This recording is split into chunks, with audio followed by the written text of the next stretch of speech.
Perhaps we will be able to get them elsewhere. Bonsoir tout le monde et merci. Oh bon non, n'applaudissez pas avant, vous ne savez pas. Hein. Vous ne savez pas. Vous ne connaissez pas l'étendue. Donc, merci à vous d'être là. Ceux qui ont entendu ou vu la fameuse conférence de presse qu'on a fait chez Albert savent que je suis très fâchée.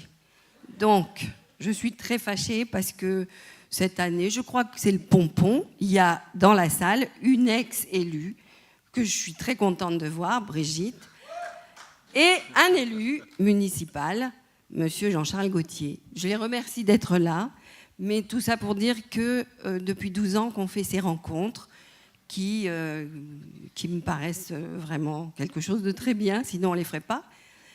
On ne se sent absolument pas soutenu par les collectivités locales. Je pense que ça n'intéresse pas ces gens. Et voilà, c'est tout, je suis agacée, on ne va pas en rajouter.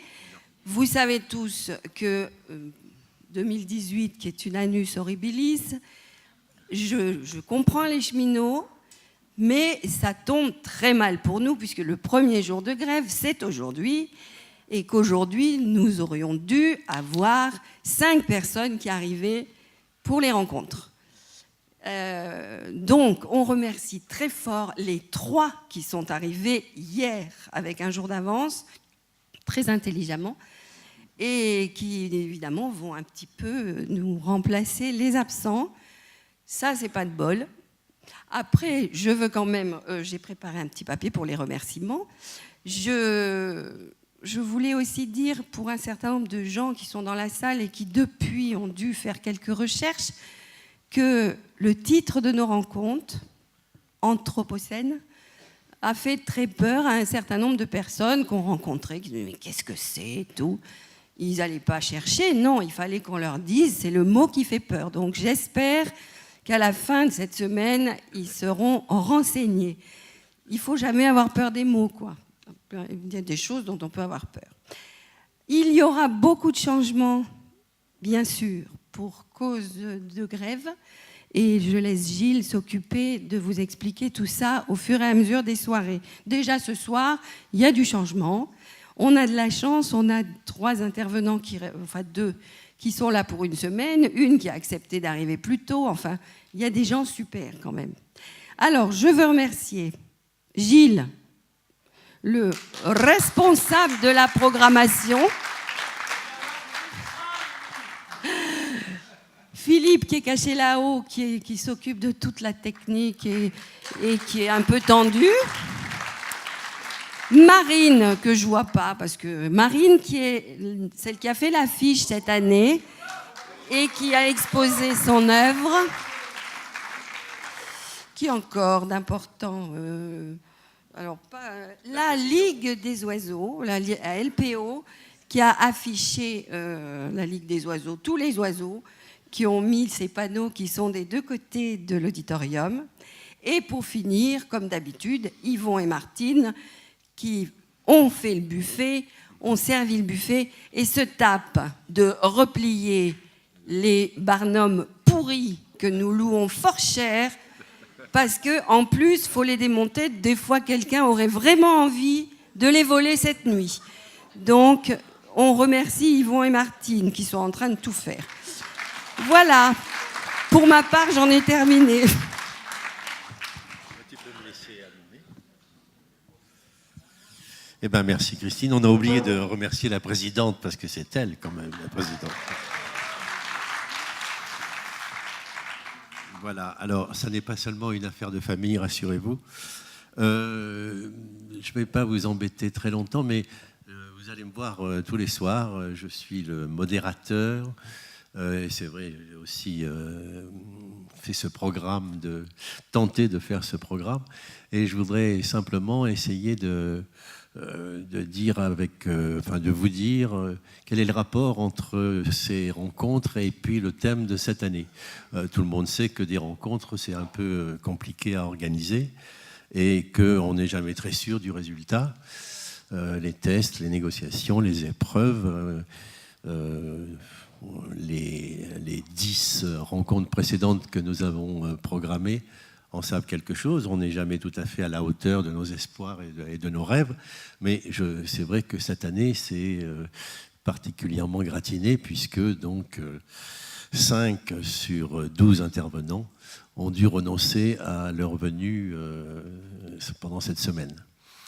Voilà, on va tâcher de faire avec. On n'est pas là pour se plaindre. Tout le monde sait qu'une rencontre, qu'elle soit sportive ou culturelle, ou qu'elle soit amoureuse ou commerciale, est toujours difficile à réaliser. Et simplement, il me semble qu'on n'est pas très loin de notre sujet, l'ère, vous écrivez ça comme vous voulez, de l'Anthropocène. Je parle de miracles organisés à propos des rencontres, je parle de programmation de l'inattendu, programmé, avec quoi on se débrouille. Et il me semble qu'on n'est pas très loin de l'Anthropocène. Si vous avez lu sûrement les papiers de notre programme, vous savez que on a fait un très mauvais coup à nous-mêmes, aux vivants, à la Terre, avec cette histoire d'Anthropocène. Et il me semble qu'on peut parier que nos discussions, après les films qu'on va présenter, vont sûrement, ont affaire à 2 limites, au-delà desquelles la discussion ne pourrait pas avoir lieu. La première, c'est pas la peine de causer, puisque tout est foutu, tout est déjà foutu, pas la peine de causer, c'est la catastrophe. Et la deuxième limite, ce serait l'urgence, pas la peine de causer, il faut agir, il faut faire, il faut... Voilà. Alors, les rencontres que nous organisons depuis 10 ans, vous savez sûrement qu'elle consiste à supposer que ça vaut la peine de causer, contrairement à ce que nous disent la catastrophe ou l'urgence. Donc on tient beaucoup à ça pour l'instant. On va continuer cette semaine à causer entre nous de ce que nous avons fait à la planète, en espérant éviter donc ces 2 limites, la catastrophe et l'urgence. Après tout, on pourrait aussi dire c'est pas nous, c'est les autres. On pourrait dire après nous le déluge. Voilà, on va essayer de trouver un chemin entre ces limites. Je ne vais pas ajouter grand-chose, sinon que nous ne sommes pas tout seuls à penser que ça vaut la peine de causer. Sur cette table, vous avez un aperçu de la masse de publications concernant notre thème de cette semaine. J'ajoute que nous avons même mis à votre disposition 5 articles photocopiés que vous pouvez prendre gratuitement, qui tournent aussi autour de ce sujet. Et puis évidemment, les films que nous proposons sont là pour dire que la situation de l'Anthropocène, c'est aussi une situation qui est bien discutée, et qui nous invite, j'espère, comme ces rencontres, à discuter entre nous. Voilà. Je termine en juste un petit espoir, c'est tout de même, c'est que nos discussions soient à la mesure de notre horizon terrestre, puisque cet horizon, il semble nous dépasser infiniment, et qu'en réalité, comme on va l'apprendre, j'espère, comme on va en parler entre nous, en réalité, il ne peut pas se passer de nous, pour le meilleur comme pour le pire, c'est vrai, mais enfin, cet indépassable horizon, il ne peut pas se passer de nous. Voilà. Merci. Donc ce soir, à la place de M. Afeissa et de M. Lonclu, qui sont notés sur le programme, l'un est bourguignon, l'autre Cévenol. Ils ont essayé de venir, mais non, ça n'a pas été possible, donc ils ne seront pas là. Et nous avons remplacé par 2 autres intervenants prévus aussi pendant cette semaine qui nous font la gentillesse d'être là ce soir et qui viendront discuter avec nous après le film. Enfin, Philippe me rappelle que n'oubliez pas, comme moi, de rallumer vos portables en sortant d'ici. Voilà, merci et à tout de suite. Ben oui, vous avez raison d'applaudir parce que c'est pas mal. Nous voilà pas mal informés. On a un peu ri aussi. mais c'est un film assez complet. Bon, on remercie donc Madame Valérie Cabane et Monsieur Augustin Imbert qui vont se présenter eux-mêmes en disant leur point de vue éminent sur ce film et peut-être le rapport avec leurs propres travaux, recherche et action. Voilà, je leur passe la parole quelques minutes, chacun à leur tour. Et ensuite, donc, il y a 1 ou 2 micros dans la salle, je ne sais plus. Il y en a 2. Donc, il suffit que vous leviez la main et nos chères hôtesses vous passent le micro. Voilà, à vous.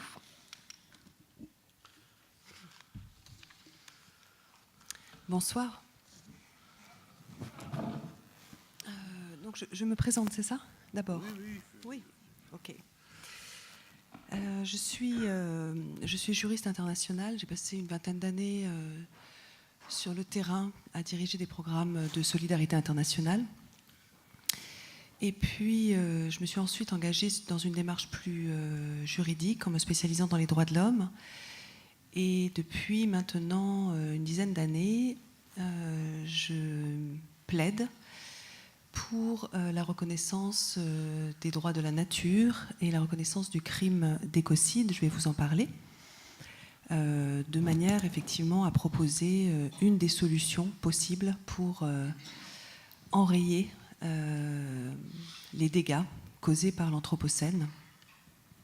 J'ai écrit 2 livres. J'ai participé à plusieurs livres collectifs, dont Crime climatique stop, qui avait été sorti juste avant la COP en 2015 aux éditions du Seuil, coordonné par ATTAC et 350.org. Je ne sais pas si vous connaissez ces 2 associations. Et puis j'ai ensuite voulu donc écrire effectivement un livre qui dresse un bilan planétaire des dégâts causés par l'activité industrielle, que ce soit les mines, l'extractivisme, que ce soit le nucléaire, que ce soit la plasturgie, que ce soit l'agriculture extensive. Malheureusement, je pourrais y passer des heures. Et donc qui retrace un petit peu de façon, je dirais, précise ce que vous avez pu voir dans ce film, au point de vue historique et au point de vue des conséquences humaines et sur la biodiversité, sur la nature. Et puis commencer donc à réfléchir à comment faire évoluer le droit de l'environnement vers un droit de la nature et des droits pour l'humanité, c'est-à-dire des droits transgénérationnels pour les générations futures. C'est un livre qui est sorti au Seuil en 2016 et en 2017. Je me suis posé à ce moment-là des questions plus profondes qui rejoignent aussi ce que l'on voit à la fin de ce documentaire sur mais qu'est-ce que nous devrions changer au niveau de nos modes de gouvernance, au niveau de, je dirais même de nos valeurs culturelles, de quel cadre de référence nous devrions sortir. Et je me suis inspirée des travaux que j'ai pu mener, des expériences que j'ai pu avoir dans les moments où j'ai accompagné des populations autochtones, des peuples premiers, en Amérique du Nord, en Amazonie, au Canada, face à des grands barrages industriels. Je me suis intéressée à leur mode de gouvernance en particulier, et j'y ai trouvé quelques sources d'inspiration que je développe dans un petit livre qui s'appelle Homo Natura, en harmonie avec le vivant. Voilà, alors il faut avouer que ce documentaire mériterait presque en fait que vous passiez votre semaine à le décortiquer, c'est-à-dire à prendre passage par passage, parce que je pense que tous les intervenants de cette semaine auront envie de parler de plein de choses qui sont abordées. Donc bon, on va essayer de déblayer un peu le terrain tous ensemble ce soir. On en aura au moins un qui est dans le film, c'est Gilles Boeuf qui sera là vendredi. Voilà, et Dominique Bourg donc, a préfacé Un nouveau droit pour la Terre, est une personne avec qui je collabore beaucoup. Et je pourrais vous tenir au courant des dernières avancées de nos travaux communs. Et Jean Jouzel, que vous avez vu dans le documentaire aussi, donc, est le président d'honneur d'une association que j'ai créée en France avec d'autres juristes qui s'appelle Notre Affaire à tous, justement juste avant la COP21 pour demander des comptes finalement à l'État par rapport à notre avenir commun. Voilà. Juste une petite question à vous quand même. Vous dites, oui, on pourrait en effet passer notre semaine à décortiquer le truc, mais rien ne vous a choqué, est un grand mot, mais enfin, vous ne voyez pas un défaut à ce film ou un truc qui vous paraît quand même un petit peu juste Il a évité un écueil sur la fin, l'écueil de la responsabilité et la responsabilisation individuelle. Je trouve que cela fait trop longtemps que l'on fait peser sur les épaules des citoyens le fait de changer les choses et de changer leur quotidien pour changer les menaces que l'on fait peser sur tous. Voilà, donc ça a été abordé rapidement à la fin et je pense qu'on va le développer ensemble ce soir. D'accord, merci. Monsieur Berck, à vous. Oui, vous voyez que je suis d'un genre différent de la personne qui est à ma gauche. Je suis d'une autre génération aussi, parce que je suis né en 1942. J'ai vu pas mal de choses changer depuis. Bon, je suis géographe et orientaliste. J'ai travaillé sur l'Asie orientale et plus particulièrement sur le Japon, ce qui a été l'occasion pour moi de découvrir des manières d'être, des manières de penser, en particulier à l'égard de la nature, très différentes de celles dans laquelle j'avais été élevé moi-même. Et de fil en aiguille, ça m'a amené à me poser des questions plus philosophiques que je rassemble sous un nom.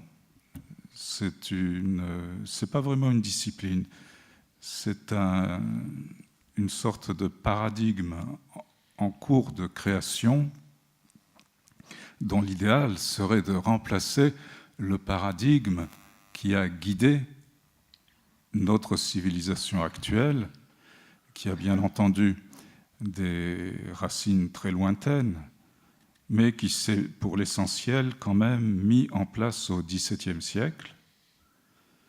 C'est le paradigme de la modernité, mais qui s'est posé par une définition du rapport entre l'être humain et la nature ou l'environnement qu'on appelle le dualisme. C'est-à-dire que le sujet humain, l'être humain, s'est posé en quelque sorte comme en dehors des relations qui dominent tout le reste. Ça a été un historien de l'art qui s'appelait Panofsky a très bien saisi cela en montrant que une chose que vous connaissez tous, on l'apprend à l'école primaire, quand on apprend à dessiner, on vous apprend les rudiments de la perspective. Et cet historien de l'art qui s'appelait Erwin Panofsky, il a écrit en 1927 un livre qui s'appelait « La perspective comme forme symbolique ». Symbolique de quoi ? Eh bien, symbolique du recul que se donne le sujet en train de devenir le sujet moderne, qu'il se donne par rapport à l'image. Ce que vous représentez dans le tableau, la construction de la perspective fait que l'observateur du tableau est lui-même en dehors. Il n'est pas dans la scène représentée, il est en dehors de la scène. Il n'est plus dedans. Eh bien, Panofsky a montré que c'était une forme symbolique, c'est-à-dire qui symbolisait ce recul que, à partir de la fin du Moyen-Âge, ça commence à être mis au point en Italie principalement, ce qui, au XVIIe siècle, allait devenir effectivement un paradigme ontologique, c'est-à-dire concernant l'être humain, qui se place en dehors. Bon, comme je vous disais, c'est ce qu'on appelait le dualisme, dont le représentant le plus célèbre est Descartes. Dans le discours de la méthode, il y a un passage extraordinaire qui dit que il parle à la première personne, c'est René Descartes. Il imagine qu'il pourrait se passer, par fiction, dit-il, par fiction, qu'il pourrait se passer de son corps, qu'il pourrait... Et finalement, il conclut, il dit, et j'en vins, enfin, je ne sais plus exactement les termes, mais pour vous en dire la substance, à penser que je n'ai besoin d'aucun lieu pour être. Je n'ai besoin d'aucun lieu pour être, ni d'aucune chose matérielle. C'est-à-dire que je suis un être seulement pensant. Et ça suffit pour que je sois, pour que j'existe. Ça, il disait, c'était par fiction. C'était par fiction. Et c'est effectivement une fiction, mais on va appeler ça autrement, on va l'appeler un paradigme, c'est-à-dire un modèle de pensée qui, au départ, est tout à fait abstrait, et c'est justement une abstraction. Abstraction, ça veut dire que vous retirez hors de...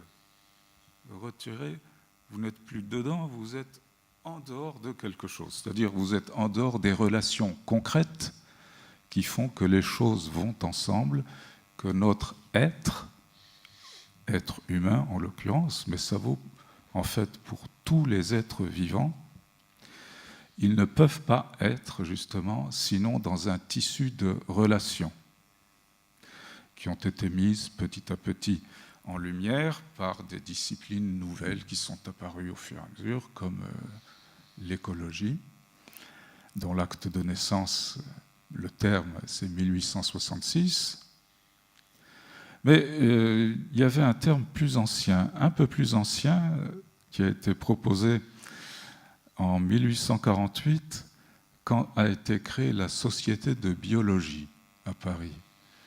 C'était un médecin qui l'avait proposé. Il avait proposé d'appeler cela mésologie, c'est-à-dire étude des milieux, c'est-à-dire étude des relations entre l'organisme et ce qui l'entoure.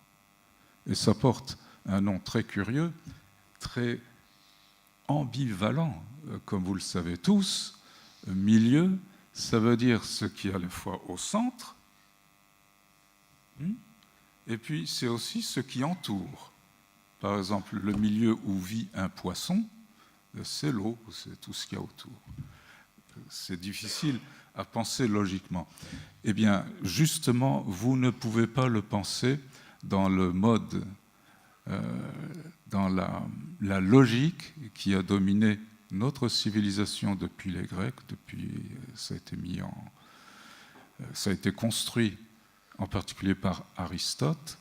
C'est ce qu'on appelle la logique du tiers exclu.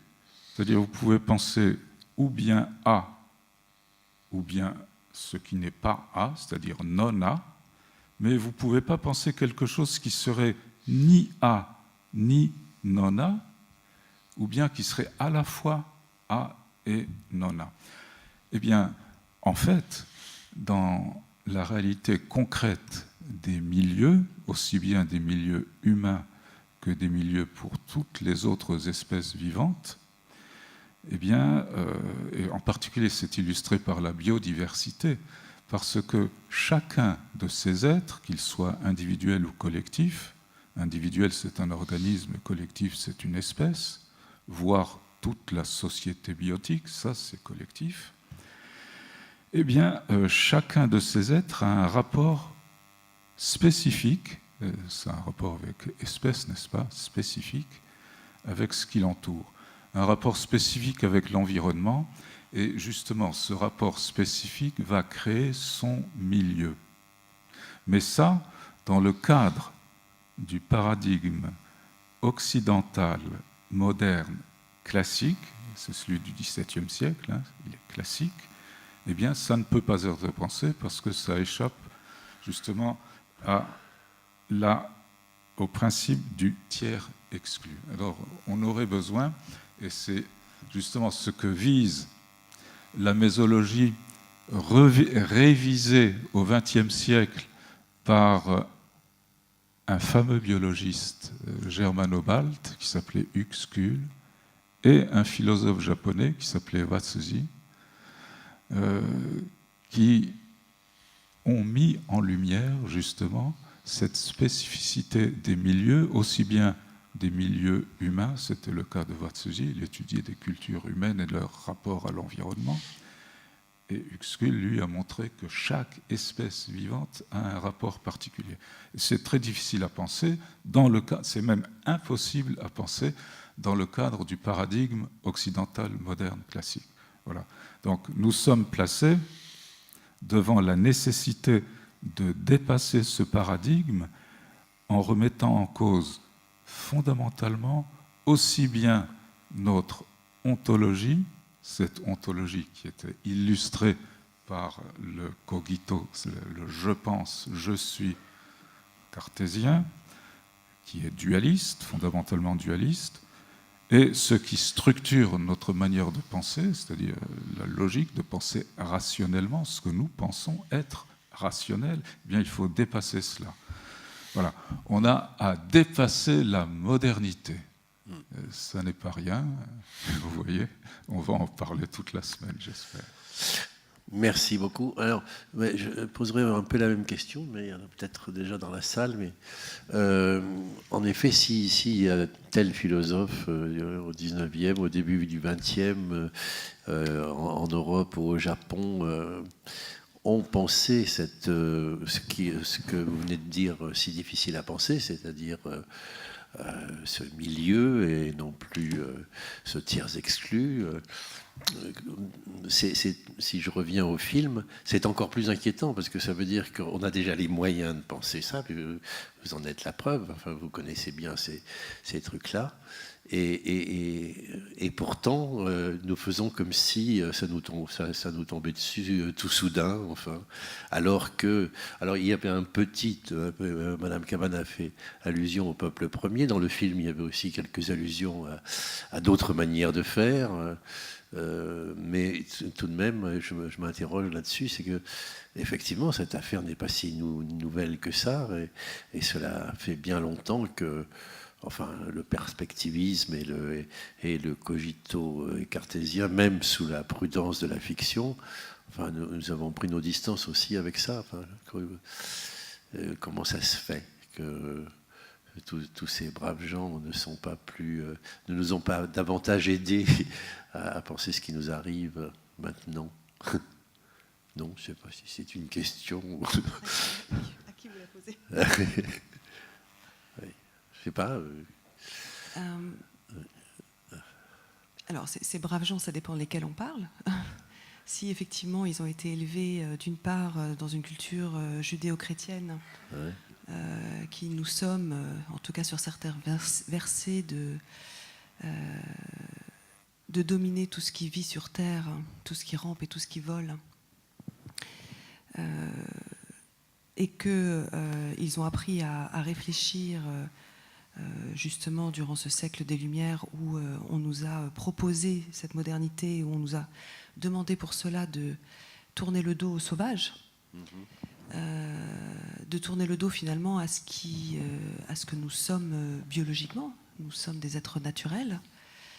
Les mots sont importants et le mot environnement, comme le mot milieu, de fait, nous exclut d'un monde naturel dont nous sommes issus et que nous sommes pour chaque cellule de notre corps et dont nous dépendons totalement. Donc c'est pour ça que je trouve intéressant d'aller réfléchir avec des populations qui ont fait leurs preuves. Alors, qu'est-ce que je veux dire par là? Je veux dire par là que ce sont des populations qui, quand elles n'ont pas été démunies de leur territoire traditionnel et qu'elles ont pu continuer à vivre de manière comme ils le font depuis des millénaires, ces lieux naturels sont préservés, sont même régénérés et sont pérennes, à l'inverse de ce que nous avons provoqué, nous, société moderne occidentale. Et ce que je trouve particulièrement intéressant et qui fait écho avec ce qu'on a pu entendre aussi dans le film en dernière partie, c'est que ce sont des populations, donc d'une part, qui considèrent qu'elles appartiennent à une terre et non pas que la terre leur appartient, c'est-à-dire qu'elles questionnent notre rapport à la propriété privée. D'autre part, elles fonctionnent selon effectivement des principes de démocratie directe et de proximité, ce qui veut dire très concrètement que en général, ce sont des personnes âgées qui sont choisies pour être des leaders, pas forcément parce qu'ils l'ont demandé ou parce qu'ils se sont présentés comme candidats. Et ils ont donc un rapport au cosmos, un rapport à la nature, qui est un rapport de respect, parce qu'ils se considèrent comme des enfants de la Terre. Et donc ils regardent effectivement la Terre comme une matrice, comme ce que certains peuples sud-américains appellent la Terre-mère. Alors, tout ça paraît très romantique. Ce qui est très intéressant, moi en tant que juriste, c'est d'être à l'écoute de la manière dont ils ont réussi à faire évoluer dans certains pays les lois et la manière effectivement de revoir la relation à la nature. Il faut savoir que, par exemple, en Équateur depuis 2008, les droits de la nature sont inscrits dans la Constitution. En 2009, en Bolivie, le district de Mexico, là, en janvier 2017, a aussi reconnu les droits de la nature. En Colombie, le fleuve Atrato, a saisi la justice pour demander à reconnaître sa valeur intrinsèque et à pouvoir se défendre en justice. Et au-delà, et c'est là où je trouve qu'il y a une prise de conscience internationale et assez universelle qui renoue finalement avec des valeurs profondes qui ont guidé ces peuples pendant très longtemps. Je ne sais pas si vous en avez entendu parler en 2017, mais il y a une espèce de montée en puissance de ce type de décisions, soit des décisions parlementaires, soit des décisions de justice. Par exemple, en Inde du Nord, là où vit Vandana Shiva, que vous avez vu tout en dernier, j'étais chez elle en septembre pour donner un cours sur les droits de la nature à ses étudiants. La haute cour de l'Uttarakhand a décidé que le Gange, qui est un des 10 fleuves les plus pollués du monde,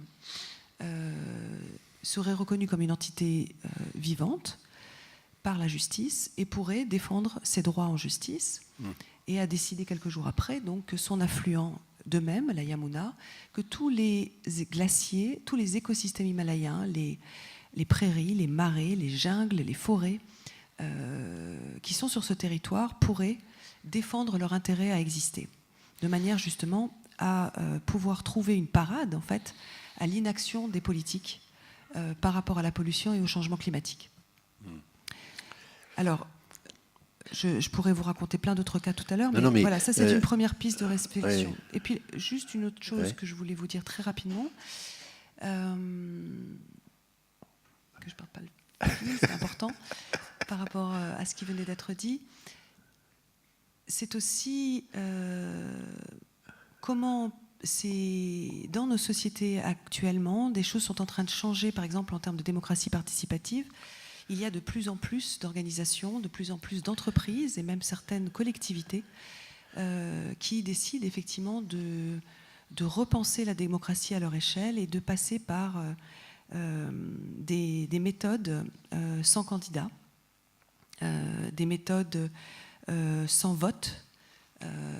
Et ça, c'est particulièrement intéressant de voir quels sont les résultats de ces pratiques-là, parce que Vandana le disait très bien aussi, je crois que c'est vraiment en réinventant nos modes de vie dans les territoires et en re-questionnant le rôle de l'État et en particulier de sa souveraineté, que nous trouverons aussi des pistes politiques de résilience. Pourquoi je vous dis ça, et je clôturerai là-dessus sur ce petit chapitre, on ne voit pas dans le film l'issue des négociations de la COP21. Qu'est-ce qui s'est passé ? Il s'est passé ce que Julliard craignait, ce que Canfin craignait, et cette jeune femme de Oxfam qui l'a très bien dit, c'est qu'à 19h37, à la fin des négociations, les Américains ont demandé à Fabius de changer dans le texte un shall par un should. Ça veut dire un futur par un conditionnel. Nous devrions plutôt que nous devons. Et ça a tout changé. Alors, ça a été le premier phénomène, qui est que donc c'est un accord qui est non contraignant. Et le deuxième phénomène, qui s'est passé par la suite, c'est que Trump a décidé d'en sortir. Donc, a refait capoter complètement le processus. Et là, on en reparlera, je pense, dans la soirée, mais je crois qu'on touche au problème ultime, actuel, dans la gouvernance mondiale par rapport à des phénomènes comme le changement climatique, l'érosion de la biodiversité. On n'en parle pas assez dans le film, hein, mais il y a plein d'autres limites planétaires que nous avons atteintes et qui nous mènent effectivement vers un état de la planète qui va devenir franchement inhospitalier pour toutes les espèces vivantes, dont la nôtre. Là, la souveraineté d'un État n'est pas questionnable quand il sort d'un accord de Paris. Il n'y a aucune justice internationale aujourd'hui qui puisse, au nom des générations futures, au nom de l'humanité ou au nom même de l'écosystème Terre, sommer un chef d'État de respecter des engagements universels pour protéger tout le monde. Et ça, c'est inacceptable aujourd'hui. Ce n'est plus acceptable. Oui. Non, je ne sais pas si je suis le seul à me poser ce que je voulais dire tout à l'heure, c'est que, bien sûr, vous avez tout à fait raison. Ce film se présente comme une série d'évidences. Je veux dire, son style, sa forme un peu rigolote, son côté artisanal, enfin, très sympa. Et pourquoi ? Parce que nous sommes tous d'accord, je veux dire.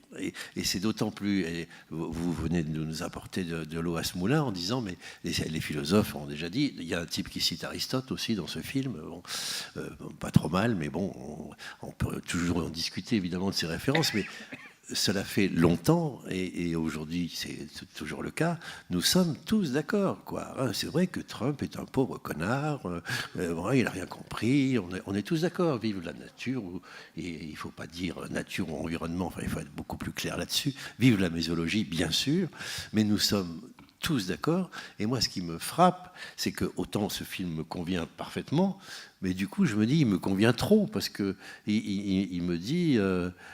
chouette, on est tous d'accord, donc il ne devrait pas y avoir de problème. Or, il y a des problèmes, quoi.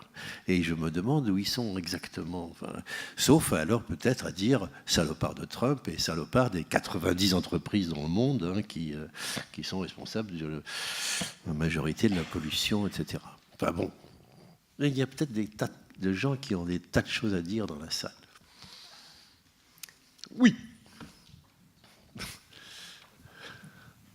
Non, ce sera rapide. Je ne suis pas tout à fait d'accord avec toi, Gilles, quand tu dis Trump est un pauvre connard. Le problème est plus complexe que ça. Oui, moi, je crois que bien sûr, non, mais c'est important aussi, parce qu'on a toujours tendance à évacuer ça comme ça. C'est un con.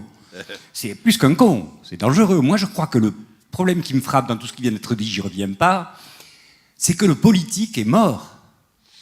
Le politique au sens propre du terme, hein, police, organisation de la vie de la cité. C'est terminé, c'est ça qu'il faut ramener. On parle des politiques, mais il n'y a plus de politique. Voilà, c'est tout ce que je voulais dire. C'est mon avis.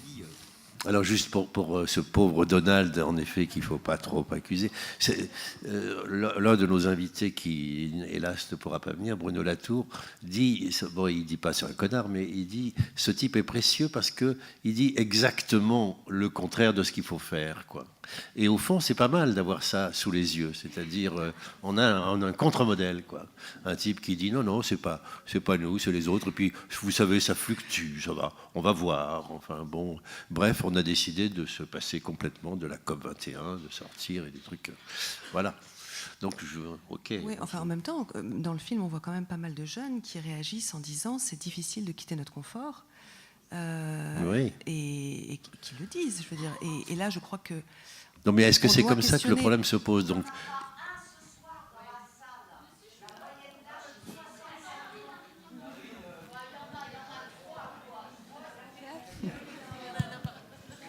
Alors, c'est quelque chose que j'ai oublié de dire tout à l'heure. Il y a 7 classes du lycée qui travaillent sur le sujet. Tu m'écoutes, Marine? Il y a 7 classes du lycée qui ne sont pas là ce soir, mais d'ailleurs, on n'aurait pas su où les mettre, et qui vont venir jeudi et vendredi voir les films et discuter avec des intervenants. Et Philippe a montré dans le Et puis teaser en que vous plus, avez on pu fait voir. ce qu'on peut. S'ils ne sont pas là, qu'est-ce que tu veux qu'on fasse ? Philippe a montré dans le teaser que vous avez pu voir quelques travaux que ces élèves ont fait. Non, mais ça confirme ce que je dis. Non, On est tous d'accord. j'ai- Ils ont tout de suite marché quand il leur a parlé Oui, non, mais d'Anthropocène. je voulais développer, c'est ce que je crois, enfin, c'est une réflexion que j'ai essayé de mener dans Homo Natura, c'est comment se fait-il que le capitalisme fonctionne si bien et pourquoi nous l'alimentons tous? C'est ça la question. Et en fait, qu'est-ce que cela veut dire? C'est-à-dire comment devons-nous regarder le fait que nous soyons hors sol depuis donc déjà plusieurs siècles, culturellement hors sol, que nous soyons face à une planète dont nous allons extraire tout ce dont nous pouvons pour notre propre confort, aller réfléchir aux causes profondes qui nous amènent à avoir ce besoin-là d'accumuler, de sécurité. Vous savez, j'ai fait un calcul pour m'amuser, mais Bill Gates, l'homme le plus fortuné du monde, j'ai calculé qu'il pouvait vivre avec son patrimoine, hors intérêt, hors placement, avec son patrimoine, il pouvait vivre au SMIC français pendant 8 millions d'années. Bon.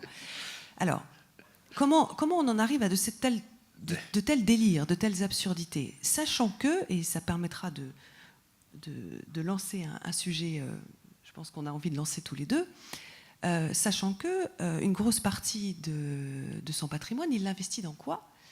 Il investit dans Calico, qui est une société qui appartient à Google et qui travaille sur comment repousser la mort, voir comment l'éviter. Ah oui, Et je crois qu'on a vraiment besoin aujourd'hui de se questionner profondément sur est-ce que le fait d'accumuler n'est pas en lien avec notre peur profonde, notre peur fondamentale par rapport à la mort. Et c'est là où c'est très intéressant d'étudier d'autres cultures, d'autres cosmologies, d'autres modes de pensée, parce que quand on regarde la vie et la mort comme un cycle, quand on regarde le sol et qu'on prend conscience que le sol vous donne à manger, vous donne de la vie parce que ce sont que des matières qui sont en train de pourrir en putréfaction à l'intérieur et que rien n'existe sans que quelque chose meure. Et quand on accepte de rentrer dans cette logique, dans ce cycle-là, et il y a des peuples qui le font facilement, alors ils trouvent des moyens, soit par la croyance en la réincarnation, soit parce qu'ils sont profondément connectés à la Terre et qu'ils en acceptent les règles de façon intime, au quotidien. Mais là, on touche vraiment à quelque chose de fondamental en nous. Et si j'agis sur le droit simplement parce que je pense que le droit est toujours, à un moment donné, le reflet de notre état de conscience collectif. Et donc, ce n'est pas un objectif en soi que d'obtenir un changement de loi, même si je plaide pour. Ça me permet justement d'amener ce type de réflexion avec vous et de réfléchir à qui l'on est. Est-ce que nous sommes d'abord des citoyens d'une nation? Est-ce que nous sommes d'abord des consommateurs? Ou est-ce que nous sommes des habitants de la Terre? Est-ce que l'on regarde les arbres et les animaux comme nos frères et nos sœurs? Ou est-ce qu'on les regarde comme des produits? Voilà, et ça c'est fondamental. Et donc effectivement, on peut s'en prendre à Trump, mais au-delà des choix que vous faites quand vous allez acheter dans un magasin bio ou pas, et du type de voiture que vous allez choisir et du type de fournisseur d'électricité que vous allez choisir, au-delà de ça, il y a un vrai travail intérieur à mener pour essayer de comprendre en quoi nous participons tous à ce grand jeu. D'accord. Alors, il y a une question là-haut. Oui. Ah oui, vous disiez qu'il n'y avait pas de jeunes dans la salle. Bon, je fais partie des jeunes, j'ai 30 ans. Et je pense que oui, le monde va assez mal, parce qu'on est peut-être dans la 6e extinction massive des espèces. Je pense que... Approchez le micro de votre... Oui, je pense qu'on est dans la 6e extinction massive des espèces, que l'effet de serre, la première cause, c'est sans doute l'agriculture, en particulier l'élevage. Ce que je pense de tout ça, c'est que chaque individu, plutôt que les politiciens, parce qu'on est beaucoup plus d'individus que de politiciens, en fait, en finale, donc c'est chaque individu qui doit pouvoir, à mon avis, mener ses actions en diminuant ces consommations sans faire fonctionner le système capitaliste qui sans doute n'a pas d'avenir pour l'espèce humaine en fait, parce que la Terre, il y a toujours eu des espèces de l'évolution c'est surtout pour les êtres humains, pour leur avenir, ça n'a pas de sens en fait, ce genre de comportement.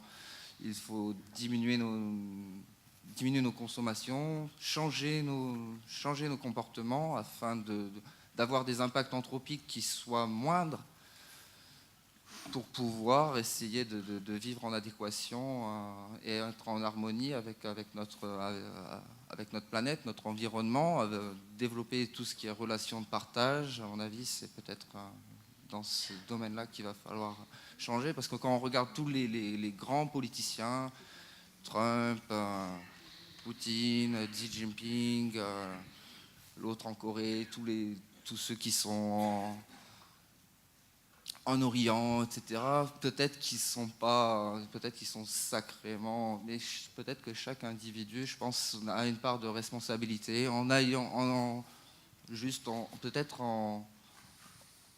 bien sûr, chaque humain a toujours eu un impact, mais peut-être en essayant d'aller dans des réseaux plutôt locaux, avec des circuits courts, quoi. Peut-être que c'est une solution. Sinon, il y a peut-être que la 6e extinction massive des espèces et la Terre continuera après, à moins que Nectom, comme disait Valérie, réussissent à développer l'immortalité ou des choses dans le genre. Voilà, une intervention d'un jeune. Voilà. Non, merci. Non, mais je suis d'accord. Bien, enfin, tout le monde est d'accord avec vous. Il y a des bonnes intentions. Non, je veux juste dire un petit truc. La responsabilité individuelle, ok, bien sûr. Mais moi, j'ai jamais voté pour le pétrole. J'ai jamais voté pour l'exploitation fossile. Donc, je ne sais pas si le problème est là, quoi. Hein, parce que, tu dis il n'y a plus de politique, mais est-ce qu'il n'y en a jamais eu? Je veux dire, est-ce qu'on t'a demandé de voter pour le pétrole à un moment donné? Bon. Attends. C'était juste ce que je voulais dire. On va y revenir. Donc, vas-y, question. J'ai une question qui revient à un point de votre propos. Je suis là, madame. Pardon, je vous cherche. Un petit point de votre propos qui est peut-être un signal faible à l'heure actuelle, mais qu'est-ce que vous pensez du fait qu'une boîte comme BlackRock, qui est un des principaux fonds de pension américains, ait décidé de ne plus financer d'entreprises qui ne respectent pas l'accord de Paris? Et je pense que c'est des effets de levier comme ça, qui sont peut-être pas de la politique traditionnelle, mais qui sont des effets de levier d'organismes qui ont du poids sur de la politique pour faire changer les choses. Qu'est-ce que vous pensez de ces signes-là? Oui, de la même manière que quand Trump a demandé à sortir de l'accord de Paris, on a eu des déclarations de multinationales même, hein, et puis surtout de grandes villes et de grands États américains qui ont dit qu'ils pouvaient dire ce qu'ils voulaient, eux, ils le respecteraient. Je suis complètement d'accord avec vous, et ce que je trouve aussi très intéressant, au-delà donc de ce type de fonds de pension ou de politique de désinvestissement, puisque ça existe aussi en France, hein, il y a une grande campagne de désinvestissement qui est menée en ce moment par le CCFD, par 350, et donc des banques. En ce moment même, là, il y a une action qui est menée à Sciences Po pour que Sciences Po désinvestisse des énergies fossiles. Ce qui est intéressant, c'est de voir comment des États, par exemple la Californie, vient d'annoncer qu'elle poursuivait en justice 7 multinationales du pétrole, du gaz et du charbon. Et surtout, comment des citoyens à travers le monde, depuis 2015, sont en train de gagner des procès climatiques, de manière à ce que les juges demandent à l'État de réduire leurs émissions de gaz à effet de serre en dehors des accords internationaux qu'ils ont pu prendre ou pas, au regard de leur droit à la vie, du droit à la vie des générations futures et du droit à vivre sur une planète sûre et saine. Ça s'est passé pour la première fois avec une fondation qui s'appelle Urgenda aux Pays-Bas en 2015, en juin 2015. En septembre 2015, c'est la cour de Lahore au Pakistan qui a été saisie par un jeune agriculteur et qui a demandé à tous les ministres du gouvernement pakistanais de venir à la barre s'expliquer pour dire quel était le plan qui était mis en œuvre au niveau du pays pour lutter contre le changement climatique. N'ayant rien à répondre, la Cour les a sommés de revenir 1 an plus tard avec un plan. Et là, il y a une multiplicité de procès en cours. Une plainte a été recevable par 21 jeunes aux États-Unis, la plainte Giuliani versus Trump, qui avait déjà eu lieu contre Obama auparavant, mais elle vient d'être considérée comme recevable. Et nous menons, nous, un recours en France de ce type-là. Il y en a en Belgique, il y en a en Suisse. En Suisse, ce sont des aînés, ce sont des grands-parents, des grands-mères et des grands-pères, des personnes retraitées, si vous voulez, qui ont décidé de mener cette action en justice. Donc, on voit qu'il y a une mobilisation citoyenne, il y a une mobilisation aussi de certaines collectivités, donc politiques, et une mobilisation du secteur économique pour accompagner ce changement-là.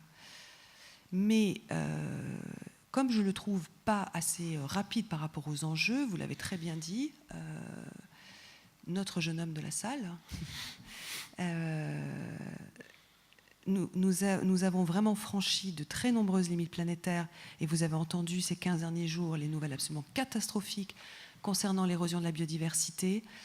Il est confirmé donc que nous allons perdre 48% des espèces végétales et animales sur Terre d'ici la fin du siècle. Nous avons perdu 30% des oiseaux dans les campagnes françaises. Nous avons perdu 80% de la biomasse des insectes en Europe. Donc nous sommes dans une situation qui devient absolument dramatique. L'océan, comme l'a dit Dominique Bourg, est en train de s'acidifier très dangereusement, ce qui va menacer toute la chaîne marine. La modification des sols est beaucoup trop importante. La quantité d'azote et de phosphore dans les sols est beaucoup trop importante. Les rejets écotoxiques aussi. Bref, là, il est nécessaire aujourd'hui de légiférer à l'échelle internationale en demandant à reconnaître que de porter atteinte à la sûreté de la planète, il a été dit dans le documentaire plusieurs fois que le changement climatique et toutes les limites planétaires que nous dépassons constituaient des menaces à la paix et à la sécurité humaine. Sachez que les crimes internationaux les plus graves, le crime de génocide, le crime contre l'humanité, le crime de guerre et le crime d'agression sont considérés par la Cour pénale internationale comme justement des crimes contre la paix et la sécurité humaine. Et c'est pourquoi nous menons un plaidoyer pour qu'un 5e crime soit reconnu par la CPI, qui soit le crime d'écocide, c'est-à-dire le fait de détruire l'écosystème Terre et qui menace donc la sûreté de la planète, si vous voulez, l'hospitalité de la planète pour les générations à venir et certaines générations présentes. Et quand j'entends de votre part, et je le comprends très bien, on ne peut plus rien attendre des politiques, ce qui est intéressant de comprendre avec la CPI, c'est que les États signataires du statut de la CPI ont signé un statut de façon totalement indépendante de l'ONU, et ceux qui ont ratifié ce statut, par exemple les États-Unis n'en font pas partie, sont des pays qui sont aujourd'hui vulnérables au changement climatique et qui sont demandeurs de ce type de mesures pour pouvoir justement mettre en place une justice universelle qui puisse s'affranchir de l'impunité des chefs d'État, qui puisse s'affranchir de l'impunité des multinationales et qui puisse s'affranchir de la souveraineté nationale. Voilà, donc ça c'est un plaidoyer important que vous pouvez soutenir en signant des pétitions, etc. Mais nous essayons aussi de le transcrire dans des droits nationaux. Et Dominique Bourg et moi-même avons travaillé dernièrement sur une proposition dans le cadre de la réforme de Macron de la Constitution. Nous avons demandé à modifier l'article 1 de la Constitution pour y intégrer la notion de limite planétaire, de manière à ce que les limites planétaires deviennent des normes souveraines, fondamentales, au-dessus des lois et des règlements, au-dessus des gouvernements, si vous voulez. Et nous aurons la réponse demain, je l'ai appris juste avant de démarrer la conférence.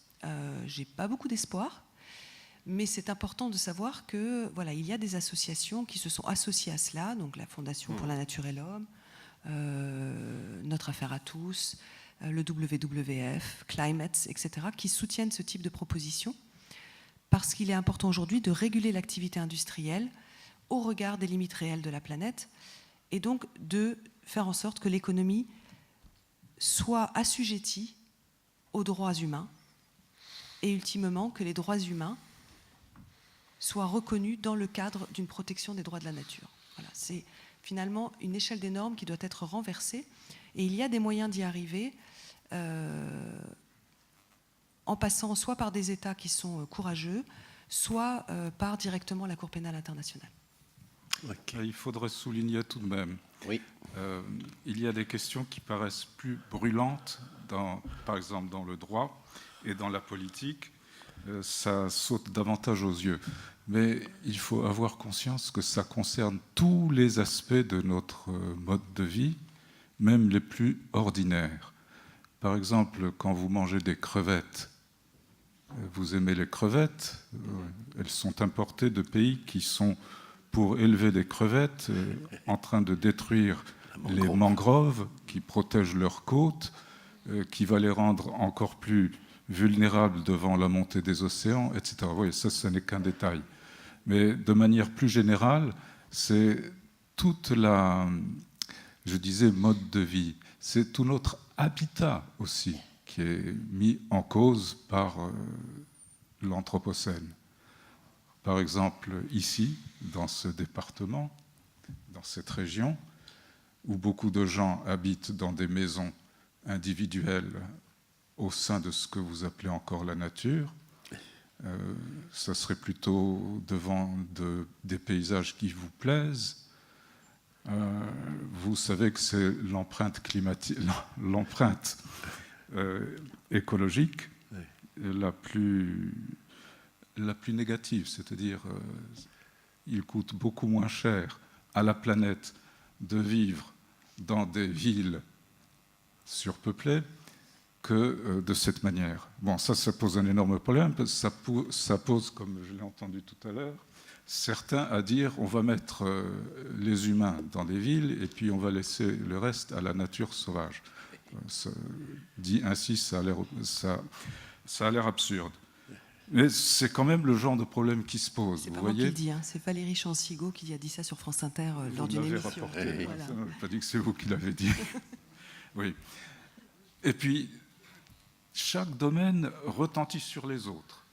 Par exemple, l'esprit du temps fait qu'enfin, on parle des droits de la nature, des droits des espèces, etc. Et ça donne lieu, comme vous venez de nous le montrer, même à des procès, à des changements dans les constitutions. Si vous vous déplacez un petit peu, vous portez l'analyse sur un autre plan. Vous voyez que ça concerne des humains, que ce sont des humains qui posent le problème, dans leurs propres termes humains, et notamment juridiques, ce qui, en fait, se traduit par des images. Nous appelons droit de la nature, ce qui, en réalité, c'est nos devoirs envers la nature, envers les autres espèces, envers la biodiversité, nos devoirs. Bien, nous ne sommes plus habitués à penser en termes de devoirs, et de moins en moins, et de plus en plus en termes de droits. Ça aussi, c'est une question. Ça ne fait que s'enchaîner, retentir les unes sur les autres. Alors, oui, là-haut. Oui, alors c'est difficile d'intervenir maintenant, puisque j'intervenais plutôt par rapport à ce que venait de dire Madame Cabane. Oui, il y a un certain optimisme, certes, de la part des associations, mais on peut aussi se poser la question de ce que Macron est en train de faire, de vouloir contre les lanceurs d'alerte. Enfin, moi, ça m'interpelle beaucoup, cette affaire-là. Je ne suis pas d'accord pour dire que les politiques n'ont pas leur place. On a vu dans le documentaire Jean-François Caron de Los Angeles, ça serait dommage de se passer de quelqu'un comme lui. On a dans la salle une ancienne députée qui a fait un travail admirable pour le consommer mieux et le consommer local. Donc, en fait, il faut lier, on reste vraiment dans la globalité. Alors moi, je suis plutôt d'une nature optimiste, mais néanmoins, sur les lois, sur changer les lois, je suis très pessimiste en ce qui concerne, en tous les cas, notre territoire. Je pense que c'est presque plus facile, les exemples que vous citiez de certains peuples, leur façon d'avoir mis en place, enfin peut-être pas mis en place, peut-être qu'ils le font depuis très très longtemps, qu'ils l'ont toujours fait, une gouvernance qui fonctionne. Ici, j'avoue que j'ai du mal à voir comment une telle gouvernance ou quelque chose qui pourrait s'en approcher dans l'esprit pourrait fonctionner. Je crois qu'on sera obligé de passer par une petite forme de désobéissance. Je m'explique. Je vous donne un exemple. Bon, je parlais des droits de la nature. Sachez qu'il y a 34 municipalités aux États-Unis qui ont adopté les droits de la nature dans leur législation, ce qui leur a permis de se protéger de forages hydroélectriques. De fracturation hydraulique. Et nous ne pouvons pas le faire, parce qu'en fait, on nous parle de loi de décentralisation, mais la réalité, c'est que on est encore un État ultra centralisé au niveau politique et au niveau législatif, et on ne peut pas créer nos propres législations locales. Donc, ça rejoint ce que vous disiez, c'est-à-dire que je pense que c'est par l'expérimentation sur des territoires, d'une démocratie directe, d'une agriculture relocalisée, finalement aussi d'un retour à la terre des habitants, c'est-à-dire une indépendance, une sorte de souveraineté alimentaire dans laquelle nous inscririons chacun dans le cadre effectivement d'une prise de conscience que il suffit que ça pète quelque part et les camions espagnols bloqués à la frontière, vous n'avez plus rien dans vos supermarchés en moins de 3 jours. Hein. Donc on est très très dépendant d'un système global. Et les modes de résilience, ils passent effectivement dans ce que l'on choisit de consommer et puis dans ce que l'on choisit de produire aussi localement. Mais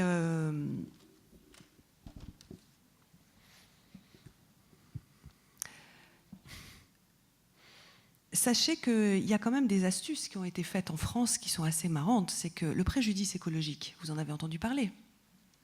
C'est ce principe donc, qui est rentré dans le Code civil en 2016, suite à une jurisprudence prise par le juge qui a traité de l'affaire de l'Erika, de ce pétrolier. Le préjudice écologique, c'est une amende au départ qu'il a donnée à Total de 13 millions au titre du dommage subi par un écosystème au-delà de toute considération et de toute conséquence sur les humains.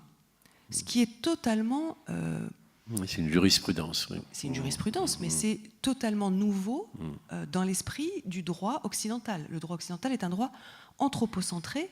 Tout ce que l'on gère, on le gère au regard de l'humain et de ce qui en émane.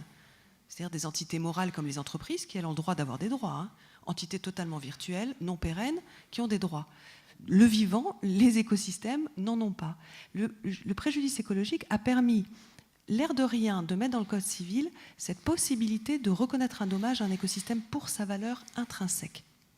Il y a une deuxième astuce qui est en train de se jouer, c'est les Kanaks, dans les îles Loyauté, en Nouvelle-Calédonie, qui, jusqu'alors, est encore un territoire souverain français. Ils ont réécrit leur code de l'environnement parce qu'eux, ils ont eu le droit, parce qu'ils ont obtenu une autonomie partielle.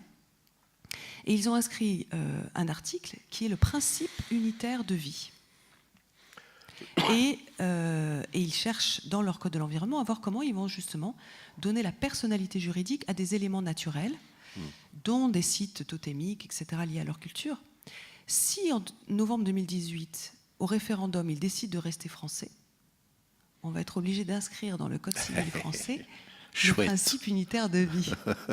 Moi, je les trouve trop forts. Oui, c'est pas mal. Vous voyez, et donc il y a plein de petites astuces comme ça, et en particulier par la jurisprudence.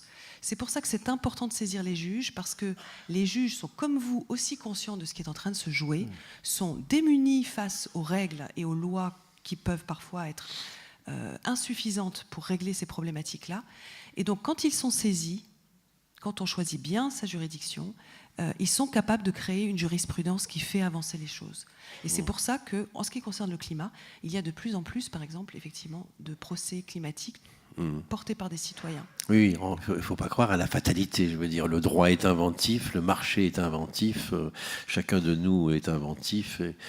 Quand on parle d'anthropocène, on dit aussi capitalocène, mais le capitalisme n'est pas une fatalité.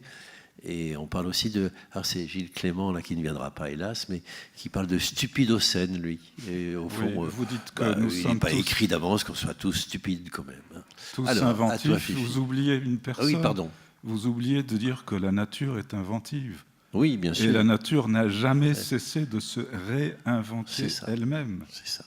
Et vous savez que le mot nature vient du latin natura, qui est très curieusement, c'est le participe futur, Oui. du verbe naître. Oui.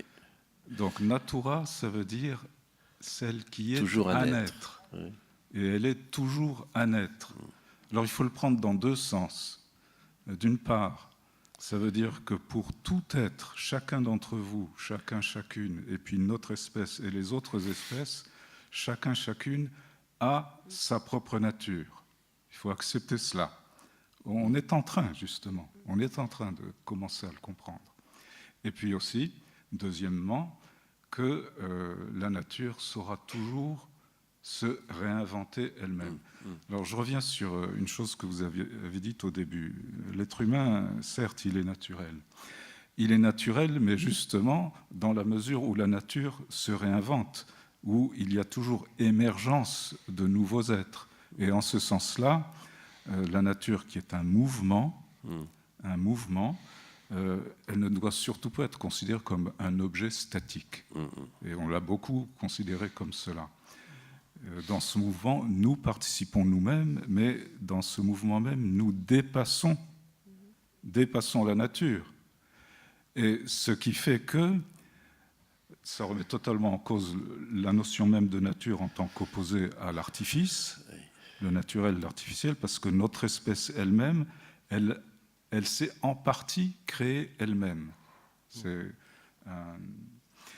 une thèse en anthropologie qui a montré que l'espèce humaine, elle est pas seulement biologique, elle est aussi technique et symbolique. C'est-à-dire que ce qui était à l'origine un primate, comme beaucoup d'autres primates, a commencé à faire sortir certaines des fonctions de son corps jusque-là animal sous forme de systèmes techniques et de systèmes symboliques. Et que l'effet en retour de ces systèmes techno-symboliques sur le corps animal a provoqué ce qu'on appelle l'hominisation. Et en ce sens-là, l'espèce humaine, elle s'est en partie créée elle-même. Mais rien ne nous fonde à dire que c'est un processus artificiel. Hein, ça fait partie de la nature toujours à naître. Et si je peux rajouter, c'est même plus que ça, c'est qu'on est en train de se rendre compte que la techné n'est pas le propre de l'homme, pas plus que le langage. Et là, je suis d'accord et donc pas d'accord en même temps. C'est-à-dire que d'un côté, je suis complètement d'accord de dire que nous sommes la nature qui se regarde elle-même et qui se crée elle-même, au même regard que toutes les autres espèces. Mais nous avons même plus vraiment le privilège de certaines, je dirais, aptitudes. Les études qui sont menées sur les animaux, sur toute l'éthologie animale, nous démontrent que je crois que les toutes premières études, c'était des mésanges en Angleterre qui savaient reconnaître les capsules, vous savez, des bouteilles de lait qu'on déposait devant les portes, et qui savaient reconnaître donc si la capsule était verte ou si la capsule était bleue, c'était du lait écrémé ou du lait entier. Et donc elles savaient très bien lequel des deux était le meilleur. Bon, ne parlons pas effectivement des singes, etc. Mais au niveau des rituels et au niveau du langage, les éléphants ont des rituels très très forts et sur le long terme des funérailles, hein, sur les parcours de transhumance vers le Tanganyika par exemple.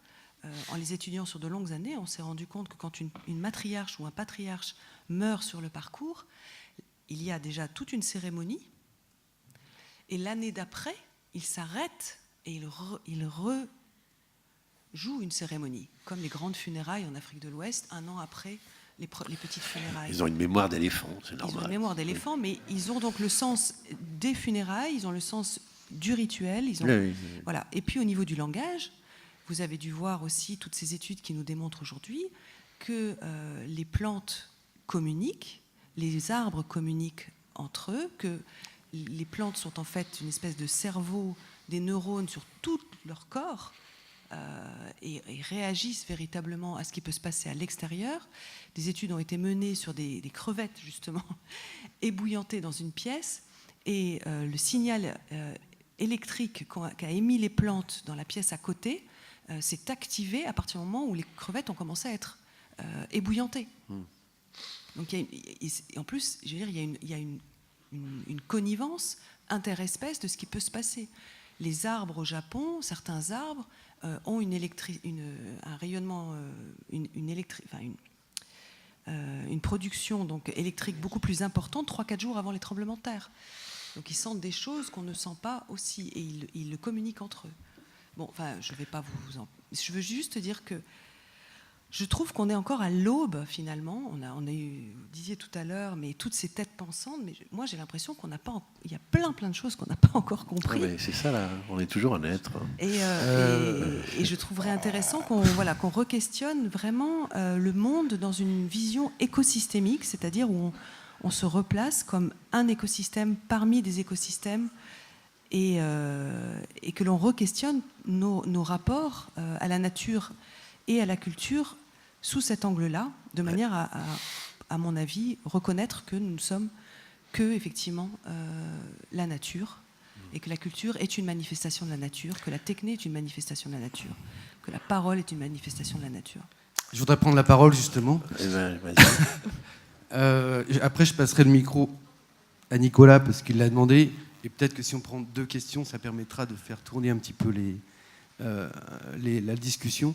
Juste pour dire à Marine, que j'en ai marre d'entendre dans les réunions, mais des fois, ma présidente bien-aimée le dit aussi, il n'y a jamais de jeunes, c'est le bordel. Je crois que pour avoir travaillé avec les gamins et les lycéens sur ce problème, le mot anthropocène ne leur a pas fait peur, ne leur a posé aucun problème. Ils ont eu des réflexions très riches et intéressantes. Ils ne sont pas là ce soir, c'est peut-être simplement sociologique. Je crois qu'il faut arrêter de penser, de dire que les jeunes, c'est pas un problème de constat, c'est pas la même façon. Ils m'ont invité à l'IUT de Périgueux en novembre, et j'avais 200 jeunes qui sont venus en dehors de leur cours écouter. Hein. Donc c'est une question de lieu et de voilà. Je pense que vous êtes issus d'une association. Donc bref, pour en revenir à la question que je voulais poser, parce qu'en fait, moi je vois la fin du monde. On a parlé de la fin du politique ou de la politique ou du politique tout à l'heure. Donc j'ai bien entendu tout ce que vous avez dit, mais je voudrais revenir sur ce que les modernes ont fait, pour revenir au tout début de votre intervention sur le changement de paradigme. La tour, nous n'avons jamais été modernes. Vous avez parlé de Descartes. Fondamentalement, qu'est-ce qui nous empêche aujourd'hui de comprendre ce qui se passe et d'entendre ce qui se passe ?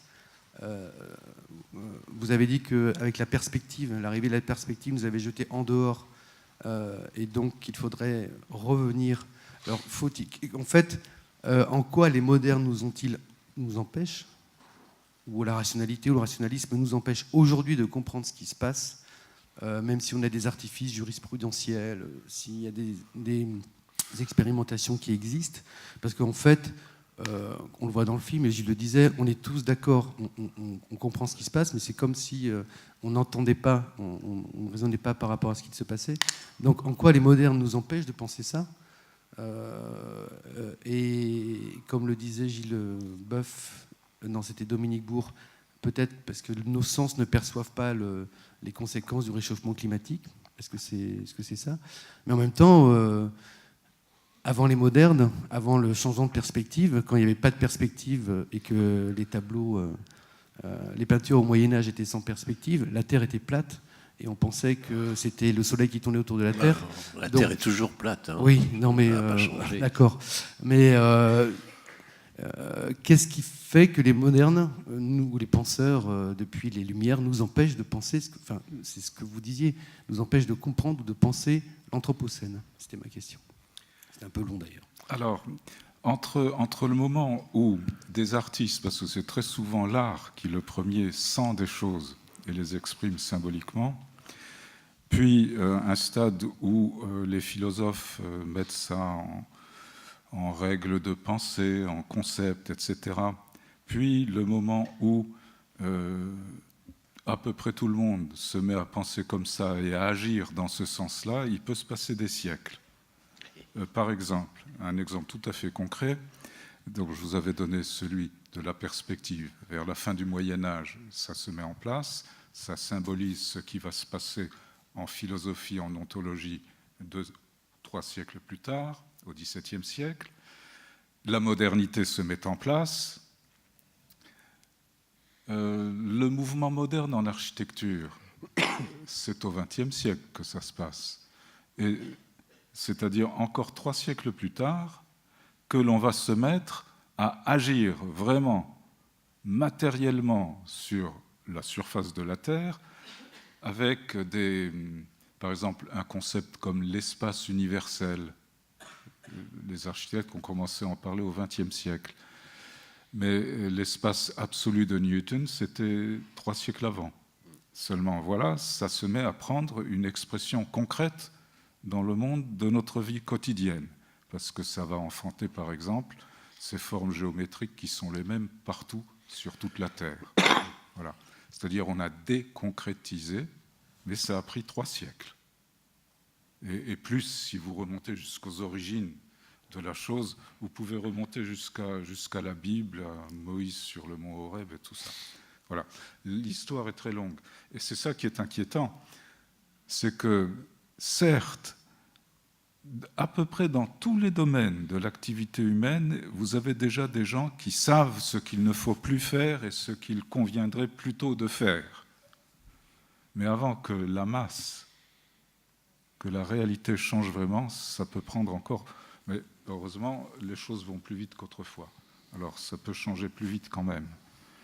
Voilà, c'est ce qu'on peut... Mais, alors oui, une chose, c'est que quand tout le système se met à tourner d'une certaine façon, il est totalement dépersonnalisé. Et vous avez beau, vous, chacun, chacune, individuellement, savoir qu'il ne faudrait plus faire comme ça, eh bien, ça tourne comme ça. Parce que il y a un philosophe, je peux citer un philosophe en présence d'un philosophe, c'était Hegel. Il parlait de la vie, je le dis en français, la vie mouvante en elle-même de ce qui est mort. La vie mouvante en elle-même de ce qui est mort. Il disait ça à propos de l'argent. De quoi vit l'argent, puisqu'il est mort, hein, eh bien, il vit de notre vie. Voilà. Il vit de notre vie et il finit par nous la bouffer.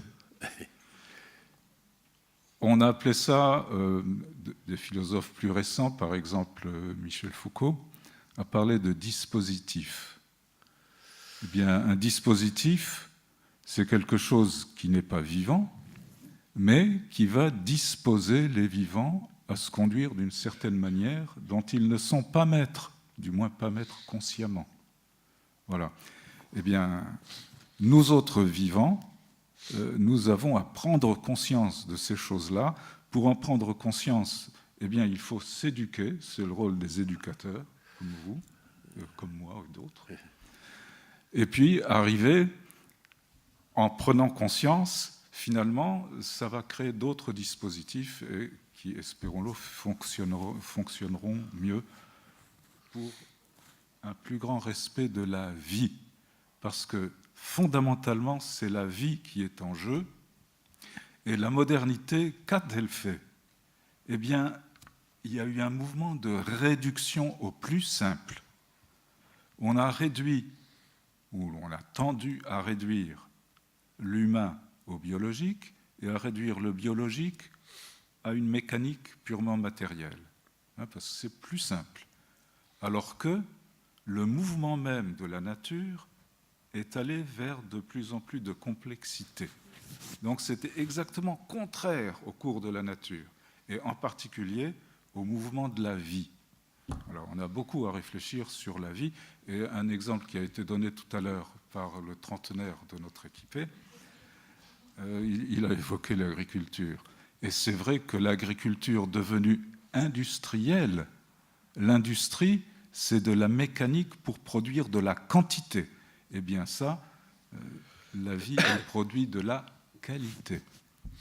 et de la qualité singulière. Vous voyez, chaque personne ici est singulière, elle est différente des autres, bien qu'elle appartienne à une société qui appartient elle-même à notre espèce. Vous voyez, la vie s'exprime toujours singulièrement.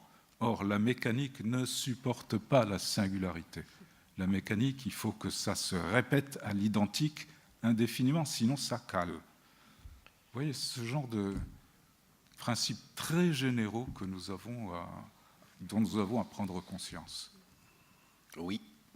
Nicolas, tu... Oui, merci. Moi, j'ai juste une remarque et une question, en fait.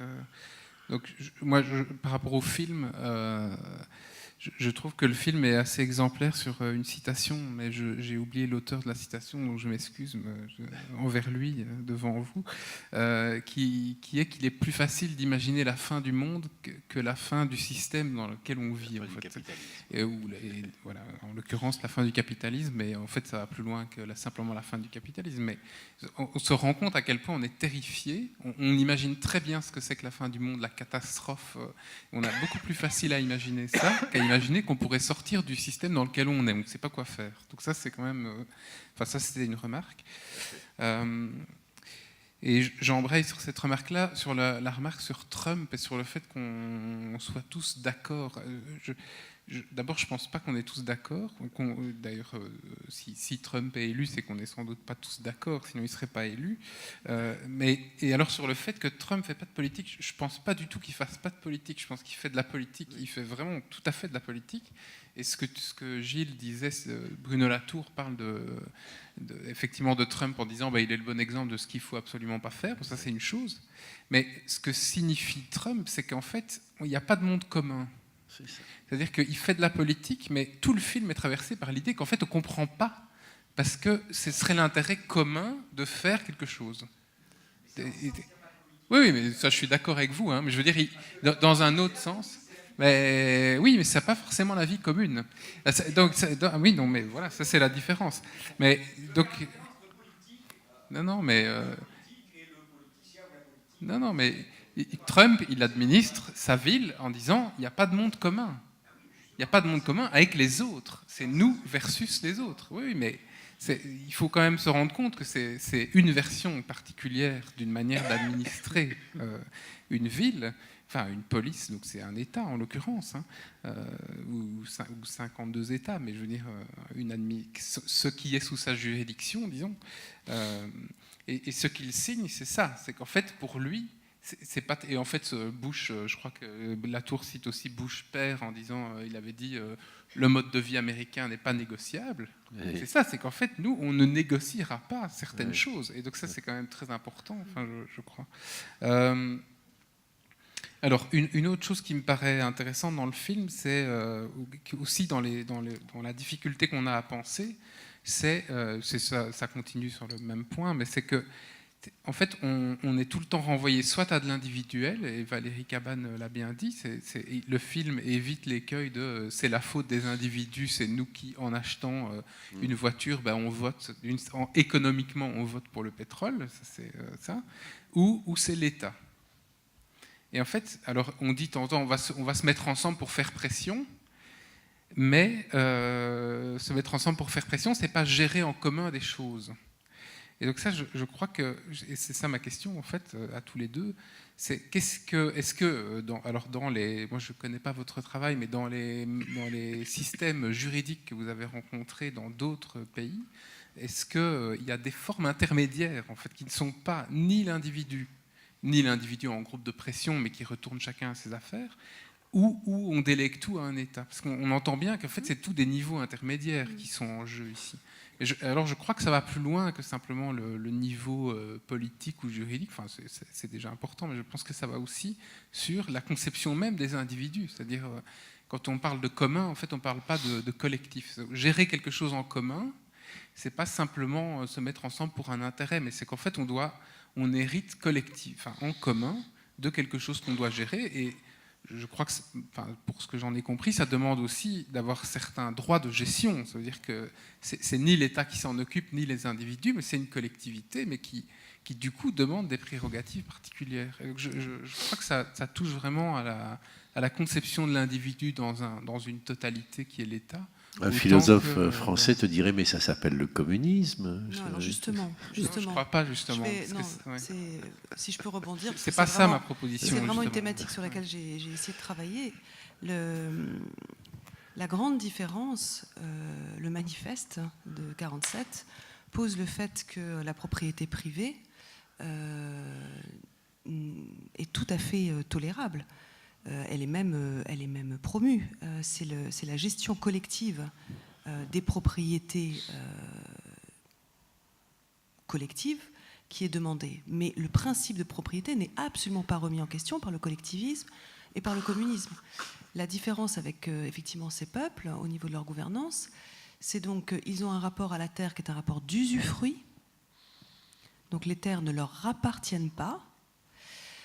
Et ils ont une gestion commune de cet usufruit. Et donc, ils sont dans une relation, et ça c'est important au niveau des mots, ils sont une relation par rapport à des communs et non pas par rapport à des biens communs. Et vous voyez que dans le jargon que l'on entend tout le temps, et où on paraît être très d'avant-garde quand on dit il faut défendre le bien commun, il faut défendre l'eau comme un bien commun. Là, vous entendez plein d'associations qui vous parlent de cette manière-là. Moi, je dis non, ça va pas du tout assez loin, parce qu'on ne remet pas justement en question, si vous parlez de l'océan comme un bien commun, ça veut dire que vous continuez à penser que l'océan est exploitable par tous et que c'est notre propriété à nous, les humains.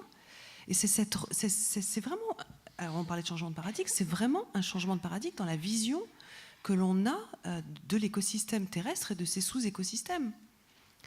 À l'heure actuelle, il n'y a pas de régime de commun pour la gestion des espaces naturels, et il n'y a pas de régime de commun dans la plupart des sociétés occidentalisées en ce qui concerne la gestion des territoires et des terres. Donc si on en revient à une idée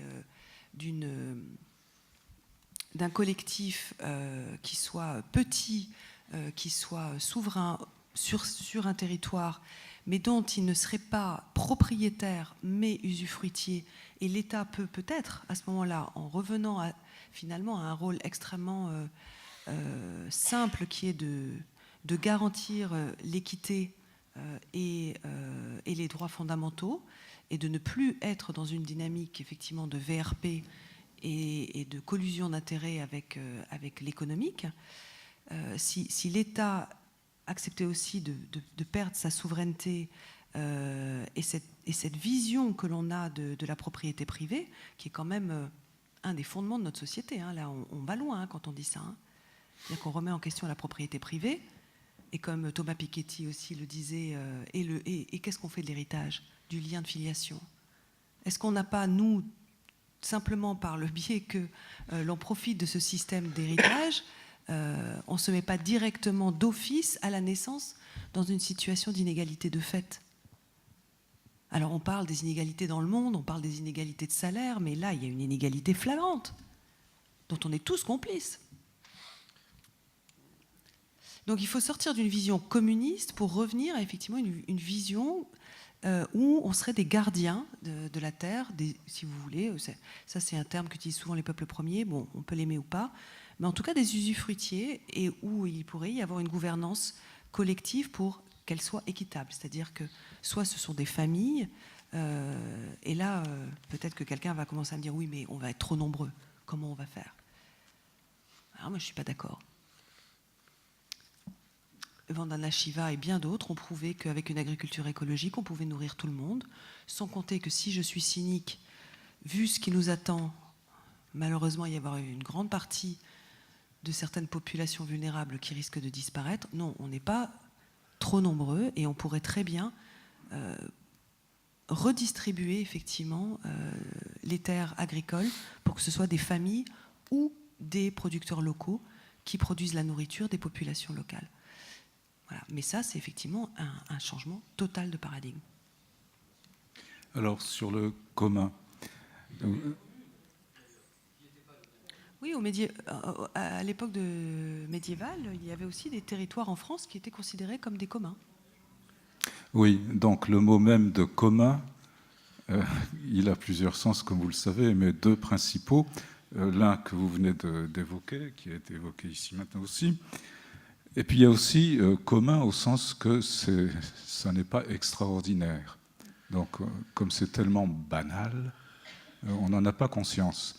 Et nous n'avons pas conscience de ce que le Roi-Gourhan, un grand anthropologue qui est mort en 86, si je me souviens bien, j'y faisais allusion tout à l'heure, je ne l'ai pas nommé, j'y faisais allusion quand il parlait de cette extériorisation de certaines des fonctions du corps animal en système technique et symbolique, et il appelait cela un corps social, notre corps social. Et l'être humain n'est pleinement humain que dans la combinaison complexe à la fois de notre corps animal individuel, physique, vous le voyez, on se voit comme ça, mais ce qu'on ne voit pas, c'est justement le lien commun à tous, ou collectif, on peut dire aussi, qui est par exemple le langage dans lequel nous nous exprimons ce soir, et bien d'autres. Voilà. Donc ça, la manière de penser moderne, là, comme on dirait, c'est un mot un peu savant, et peut-être même très savant, c'est folklore. Folklore, ça veut dire mettre dehors et fermer la porte de ma conscience. C'est exactement c'est l'exact équivalent d'un verbe anglais que vous connaissez sans doute. Alors pour le coup, c'est lock out. Lock out. On met dehors et on ferme. Bon, alors qu'est-ce qu'on met dehors? C'est justement ces choses que nous avons le plus en commun et qui sont fort closes parce que la modernité a été essentiellement individualiste. Alors vous voyez, quand vous êtes individualiste, et j'insiste sur le « ist », vous ne pouvez pas reconnaître ce que vous avez en commun avec les autres. À moins justement de le réduire en propriété privée. Alors à propos des communs, dans le sens que vous évoquiez, il y a eu cette thèse fameuse de Garrett Hardin dans les années 60, je ne sais plus s'il était économiste ou politiste, je ne sais pas. En tout cas, c'est une thèse fameuse qu'il appelait « The Tragedy of the Commons », la tragédie des communs. Et il montrait, dans une logique tout à fait typée, dans cette logique-là, les communs, au sens des communaux, la prairie commune, etc., par exemple, ne peuvent qu'être ruinés parce que l'homo economicus, qui est censé être rationnel, chacun va essayer de prendre le maximum, puisque c'est en principe commun. Voilà. Et comme chacun veut prendre le maximum, finalement, ça ruine le commun.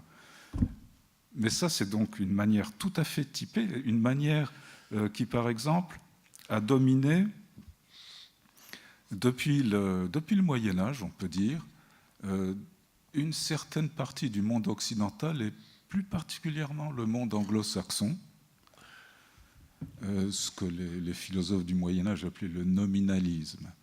Bon, mais je ne vais pas entrer dans ces détails de philosophie médiévale, mais je vous donne un exemple plus récent. Quand Margaret Thatcher a dit, c'est une citation célèbre, hein, société. There is no such thing as society. Hein, la société, il n'y a rien, ça n'existe pas. Hein, il y a des hommes, des femmes, il y a des familles, mais elle ne voyait pas au-delà. Eh bien, ce qu'elle ne voyait pas, c'est parce que c'était fort clos, et c'était justement ce corps social, comme disait le Roi-Gourhan.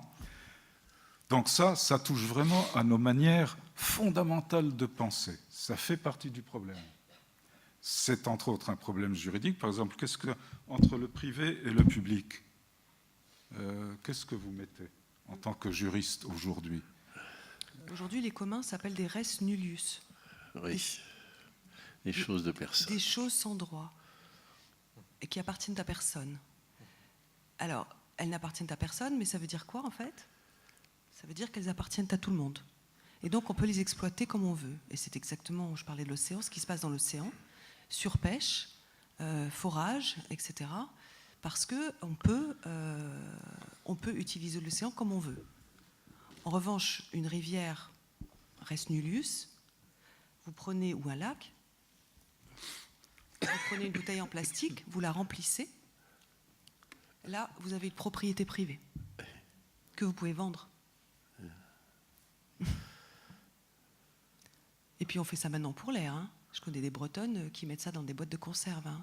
L'air de chez moi, là, au Pays Bigoudin, un des plus purs de France, maintenant il se vend et il s'envoie en Chine.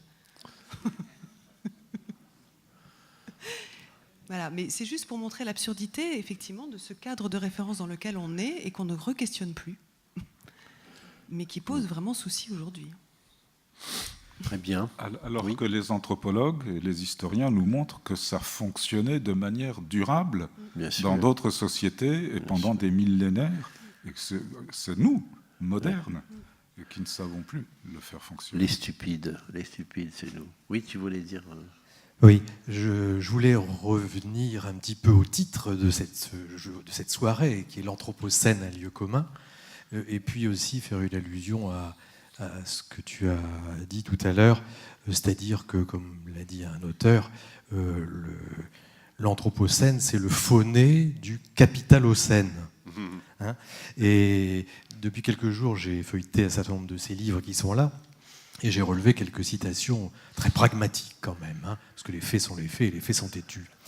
Philippe Descola qui dit « Nous sommes bien embarqués dans le même bateau, mais ce n'est pas la même chose d'être confinés dans les soutes, les premiers à être noyés, ou sur le pont de première classe à proximité des canaux de sauvetage. » Et il ajoute « Il faut changer le moteur et le mode de navigation. » Donc c'est bien le Capitalocène, là. Hein. Et puis une autre citation de Clive Hamilton qui dit l'acteur de tout ça, c'est le mâle, riche, blanc. Et il dit aussi rien dans la crise climatique ne peut être attribué à l'humanité entière. Hein.